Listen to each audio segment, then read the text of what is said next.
ay yung mga issue, corruption, rallies here, there, yung kanya-kanya ng air ng grievances or disappointment yung mga Filipino.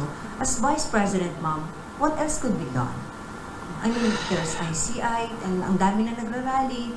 Sa amin, ma'am, well, we talk about it, ma'am, because lahat naman tayo merong constitutionally protected freedom of speech and expression. And we talk about it because that is the essence of democracy. Walang good governance, walang demokrasya kung hindi nakakapagsalita ang mga tao kung ano yung katotohanan na nakikita ng sarili nilang mata. In the hope na yung gobyerno makikinig. Kasi ganun dapat yun, di ba? May feedback ka dapat sa mga ginagawa mo.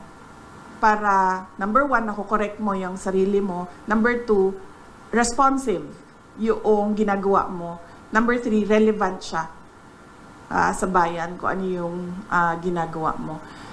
Pero, wala naman, hindi nagkukulang yung mga tao sa pagsasabi kung ano yung mali. Nagkukulang yung administrasyon sa pagtugon doon sa mali.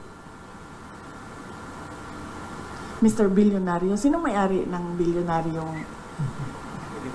Hindi mo rin alam. Kasi nagtataka talaga ako of all the names. No? Business is the Bilyonaryo.